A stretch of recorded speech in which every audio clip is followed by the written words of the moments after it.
নমস্কার। Story officially চ্যানেলে আপনাদের প্রত্যেককে স্বাগত। আমাদের ভগবানকে ডাকার সঠিক সময় কোনটি?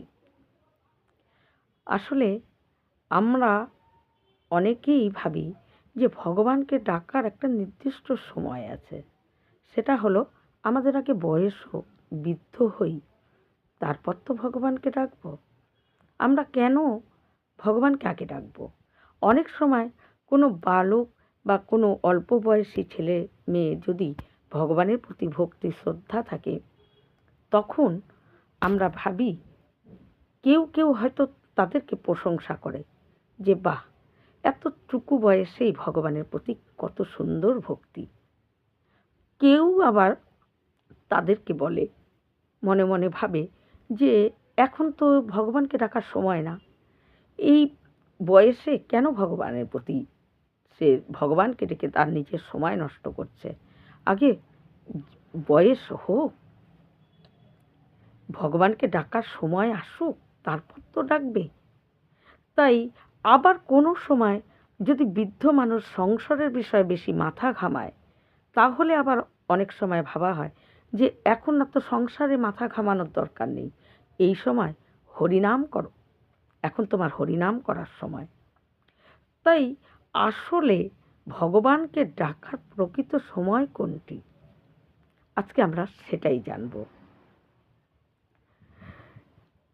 ভগবানকে ডাকার জন্য নির্দিষ্ট আমাদের জীবনে কোনো সময় আসে কি? আসে না। তাকে যদি ডাকতে হয়, শুরুর থেকেই শুরু করতে হয়। কারণ সবার কিন্তু বৃদ্ধ, সবার কিন্তু আয়ু এক রকম না। কেউ হয়তো বৃদ্ধ বয়স অবধি তার আয়ু থাকে, লম্বা আয়ু থাকে, কারো আয়ু হয়তো খুবই অল্প, তার হয়তো জীবনে বৃদ্ধ বার্ধক্য অবস্থাই আসে না, তার আগেই তার সময় শেষ হয়ে যায়। তাই জীবনে ভগবানকে ডাকার জন্য যে বৃদ্ধ সময়টাই আমাদের বয়স হলে ভগবানকে ডাকার সময়, এটা ভাবাও ভুল। কারণ সবার তো বৃদ্ধ অবধি আয়ু থাকে না। তাই ভগবানকে ডাকার সঠিক সময় কোনটি, আজকে আমরা সেটাই জানব। এক আশ্রমে একজন সৎ সাধু ছিল। তিনি সংসার এবং ভৌতিক মানে সব জিনিসের প্রতি, ভৌতিক বিষয় আশায় তার আসক্তি ছিল না। সে সৎ একজন সাধু এবং তিনি ভগবানের নাম সংকীর্তন জপ তপ নিয়েই তিনি থাকতেন। কিন্তু তার একটা শখ ছিল, তিনি বাগান তৈরি করতেন এবং সেই বাগানে সুন্দর সুন্দর ফুল ফুটত গাছের, আর সেই ফুল ভগবানের চরণে অর্পণ করতেন। তাই তিনি আশ্রমে একটা সুন্দর বাগান তৈরি করেছিল। একদিন সেই সৎ সাধু যখন তিনি নাম করছেন, ভগবানের নাম জপ করছেন এবং সংকীর্তন করছেন এবং সমস্ত মানুষকে বলছেন যে সবাই হরিনাম করো, এই হরিনাম ছাড়া মুক্তির কোনো পথ নেই, তাই হরিনামকে সম্বল করো। সেই সময় এক যুবক এসে সেই সাধুকে বলে যে আপনি যে হরিনাম করতে বলছেন, আমার তো এখনো সংসার জীবনেই আমি পা দেইনি, আমার বিয়ে হয়নি, আমি সংসারেই প্রবেশ করিনি, আর আমি তো দিব্যি আছি, তাতে তো আমার কোনো অসুবিধাও হচ্ছে না, তাই আমি এখন হরিনাম করব কেন? আমি যদি সংসার সব কিছু করে সমস্ত কাজ শেষ করে আমি বার্ধক্য আসুক, তখন হরিনাম করব। তাই তখন হরিনাম করলে কি ভগবান আমাকে সাড়া দেবে না? তখন কি আমার ডাকে সাড়া দেবে না যে আমাকে এখনই ডাকতে হবে? এখন তো আমি দিব্যি আছি, এখনও আমি সংসার জীবনে পা দিইনি, এমনকি আমার বিয়ে হয়নি, তাই এখন তো আমার হরিনাম করার সময় না। আর আমি যদি বৃদ্ধ বয়সে হরিনাম করি, তাহলে ভগবান কি আমাকে সাড়া দেবে না? সাধুর কাছে এই প্রশ্ন শুনে সাধু বলে, বাহ, তুমি খুব ভালো প্রশ্ন করেছ। আর এই প্রশ্ন অনেকের মনেই, যে আগে বয়স হোক, তারপর তো ভগবানের নাম করব। অনেক সময় অনেকে বলে, আগে বয়স হোক, তারপর তো বৃন্দাবন যাব। আরে, বয়স হয়ে গেলে এই শরীর তো নিজের ভার কুলাতে পারবে না, তখন কি করে বৃন্দাবন যাবে? তাই শরীর থাকতেই বৃন্দাবন যেতে হয়, শরীর থাকতেই ভগবানের নাম করা দরকার। কিন্তু আমাদের মধ্যে এই রকম একটা প্রচলন আছে যে আগে বয়স হোক, এখনো সময় হয়নি। জীবনে প্রত্যেকের আয়ু কিন্তু সমান না। তাই সময় কি প্রত্যেকের আসবে বৃদ্ধ বয়স, যে তখন এই সময়টা হরিনাম করতে হবে? যদি তার আগেই আমাদের এই জীবন শেষ হয়ে যায়, সেই সময় যদি না আসে, তাহলে আমাদের তো খালি হাতেই ভগবানের কাছে যেতে হবে। তখন ভগবানকে গিয়ে বলতে হবে, এবার একটা সুযোগ দাও, এবার আমরা আর ভুল করব না, তাই তো?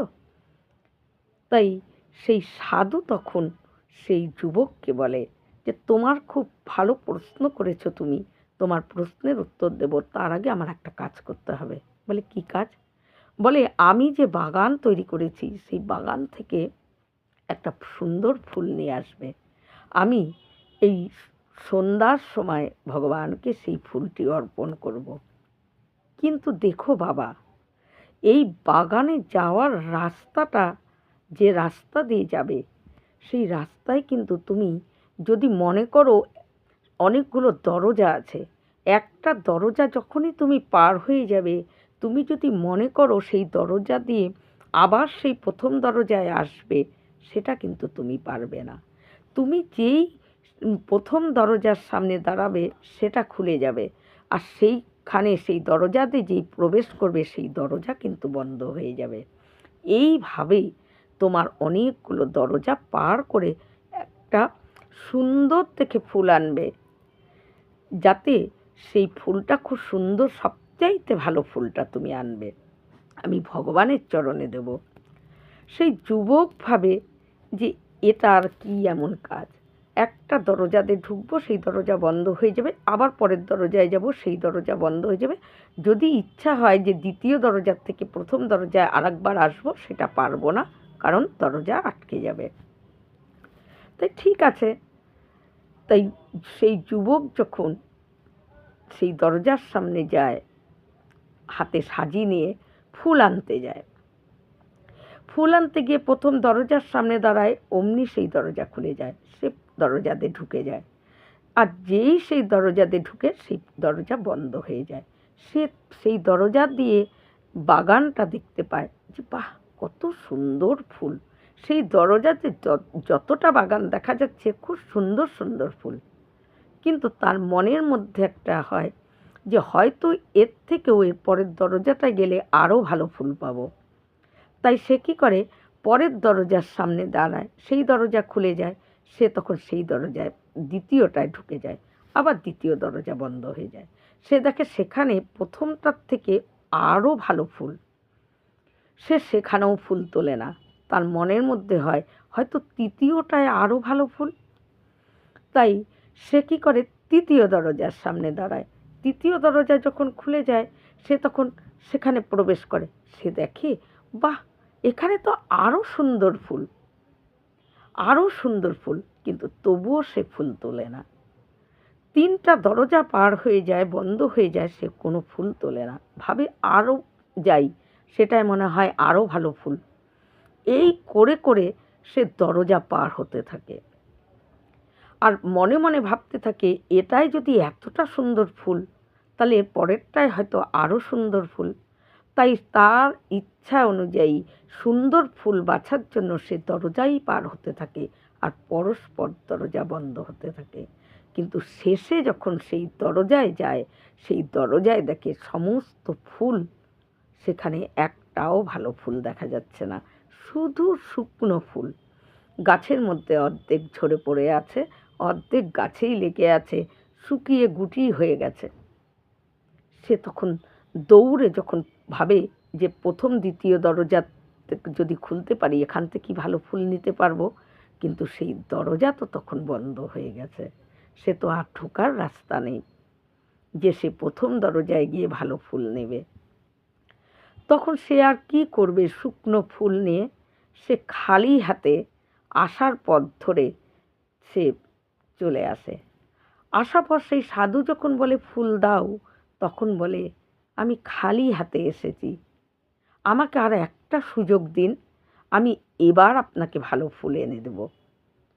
তখন সাধু বলে, কেন বাগানে কি ফুল ছিল না? তখন বলে, না, বাগানে অনেক ফুল ছিল, কিন্তু আমি ভাবছি এর থেকেও আর একটা দরজায় যাই, সেটা আরও ভালো ফুল। এই ভালো ফুল বাছার জন্য আমি যখন শেষের দরজায় যাই তখন আর ভালো ফুল পাই না, তাই তো আমি খালি হাতেই চলে এসেছি। সেই সাধু বলে, তুমি যে আমাকে প্রশ্ন করেছিলে যে ভগবানকে সঠিক কোন সময় ডাকা উচিত, তাই সেই উত্তর তুমি এই কাহিনীর থেকে তোমার নিজের অনুভব দ্বারাই তুমি বুঝতে পারলে। কিন্তু সেই যুবক তখন বলে যে সে কিছুই বুঝতে পারছে না, যে কি এতে আমার প্রশ্নের সঙ্গে এর উত্তরটা কি করে মিল হলো। তখন সেই সাধু বলে যে আমাদের জীবনও ঠিক এরকম, এই ভালো সময় খুঁজতে থাকি যে এই কাজটা করে নিই, এর থেকেও এই কাজটা সম্পূর্ণ করার পর আমার যখন ভালো সময় আসবে, সেই সময় আমি এক নিশ্চিন্ত মানে ভগবানের নাম নেব। কিন্তু যখন সেই সময় আমাদের আসে, কারো কারো হয়তো আসেই না, তখন আর ভগবানের নাম নেওয়ার মতন আমাদের শরীরের পরিস্থিতি থাকে না। বৃদ্ধ বয়স যদি কারো আসেও, তখন রোগ জরা ব্যাধিতে সে আক্রান্ত হয়ে যায়। হরিনাম করার মতন তার সেই সময় শরীর তাকে থাকে না, নিজের শরীরের ভারী নিজে বহন করা যায় না।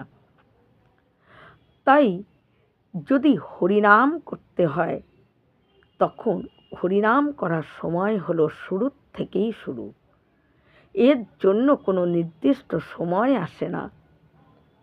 হরিনাম করার জন্য আমাদের জীবনেও আমরা পরে, আগে আমরা বৃদ্ধ হই, তারপর তো হরিনাম করব, এই ভাবনা নিয়ে যখন আমরা চলতে থাকি, হয়তো শেষ সময় আমরা আর হরিনাম করতে পারি না, তখন ঠিক তোমার মতনই খালি হাতে আমরা ভগবানের কাছে পৌঁছে যাই। আর যখন ভগবান বলে দেখে আমাদের খালি হাত, তখন তার কাছে আমরা একটা সুযোগ চাই, আমাকে প্রভু আর একবার সুযোগ দাও। আর এই যে তুমি বাগান দেখলে, এটাই হলো আমাদের পৃথিবীর বাগান। আমরা তখন ভগবানের কাছে সুযোগ চাই, এবার তো প্রভু ভালো সময় পাইনি, খুঁজেও পাইনি, সেই তোমার নাম করতে পারিনি, তাই এবার আর এই ভুল করব না, আর একটা সুযোগ দাও, এবার আমরা গিয়ে ঠিক তোমার নাম করব। কিন্তু ভগবান যখন আমাদেরকে পৃথিবীতে, আবার এই সুন্দর পৃথিবীতে আর একবার আমাদেরকে সুযোগ দেয়, তখন আমরা জন্মানোর সাথে সাথে আবারও ঠিক এই রকমই আমরা করতে থাকি। এখন কি আমাদের ভগবানকে ডাকার সময়? এই ভাব নিয়েই আমরা চলতে থাকি। তাই ভগবানকে ডাকতে হলে শুরুর থেকেই শুরু করতে হবে। কবে যে আমাদের বৃদ্ধ বয়স আসবেই কি আসবে না, এটা আমরা জানি না, কারণ প্রত্যেকের আয়ু এক সমান থাকে না, কারো কম কারো বেশি। কেউ বৃদ্ধ বয়সে নিজের মানে নিজের শরীরের ভার বহন করতে পারে না, কষ্ট পাচ্ছে। কেউ হয়তো একদম সুন্দর শরীরে সেই বৃদ্ধ বয়স না আসতেই তার সময় শেষ হয়ে যাচ্ছে। কার যে কখন সময় শেষ হয়ে যাবে সেটা কেউ বলতে পারে না। তাই ভগবানকে ডাকার কাজটা প্রথম থেকেই শুরু করতে হয়। ভগবানকে ডাকার জন্য নির্দিষ্ট সময় কখনোই কারো আসে না, সেটা প্রথম থেকেই শুরু করতে হয়, তাহলেই ভগবানকে ডাকা যায়। আসলে আমরা সবসময় ভাবি যে ভগবানকে যখন আমরা ফুল নিবেদন করি, আমরা কি ভগবানকে শুকনো ফুল দিতে পারি তার চরণে? কখনো না। শুকনো ফুল দিয়ে ভগবানের পুজো হয় না। তাই আমাদের এই শরীরটা যখন সুন্দরভাবে ফুটে থাকে, আমাদের প্রত্যেকটা অঙ্গ প্রত্যঙ্গ যখন সম্পূর্ণ শক্তি সৌন্দর্য বজায় রাখে, তখনই তো আমাদের একটা সুন্দর তাজা ফুল হয়ে আমরা যখন থাকি, তখনই ভগবানের চরণে নিবেদন করার সময়। কিন্তু এই শরীর যখন ওই শুকনো ফুলের মতন শুকিয়ে যায়, কিছু অংশ ঝরে যায়, ফুলের যেরকম কিছু অংশ শুকিয়ে ঝরে নিচে পড়ে যায়, আমাদের বৃদ্ধ বয়সের শরীরও কিছু বিকল হয়ে যায়, সেটা সঠিকভাবে কাজ করার মতো সামর্থ্য থাকে না, সেটা ঝরে যাওয়ার মতন, শুকনো ফুলের মতন। তাই সেই রকম শুকনো ফুলদের তখন যদি ভগবানকে, ঈশ্বরকে ডাকা হয়, তখন কি ঈশ্বরকে সেই সময় ডাকা সম্ভব? কখনোই হয় না। তাই ভগবানকে ডাকতে গেলে শুরুর থেকেই শুরু করতে হবে। তাছাড়া ভগবানকে ডাকার জন্য নির্দিষ্ট কোনো সময় আসে না, যে এই যে সময় আসলো, এই সময় থেকে, এই দিন থেকে, এই তারিখ থেকে ভগবানকে ডাকার সময়, এই রকম জীবনে কোনো সময় আসে না। তাই ভগবানকে আমরা কথা দিয়ে আসি, প্রভু আর একটা সুযোগ দাও, এবার আমরা ভুল করব না। কিন্তু এসে আমরা, ভগবান যখন আমাদেরকে সুযোগ দেয়, আমরা সেই সুযোগ আবারও অপব্যবহার করি, আমরা তাকেই ভুলে যাই। কথা দিয়ে এসে সে অপেক্ষায় থাকে যে এবার হয়তো সে সঠিক কাজ করবে, কিন্তু আমরা সেটা করি না। এইভাবেই আমাদের জীবন চলছে। তাই আমরা জন্ম মৃত্যু চক্রের থেকে মুক্তিও পাই না। আমাদের এই জন্ম আর মৃত্যু চক্রের মধ্যে আমরা ঘুরতেই থাকি। এই রকম ভিডিও পাওয়ার জন্য আমার চ্যানেলটিকে সাবস্ক্রাইব করবেন। নমস্কার।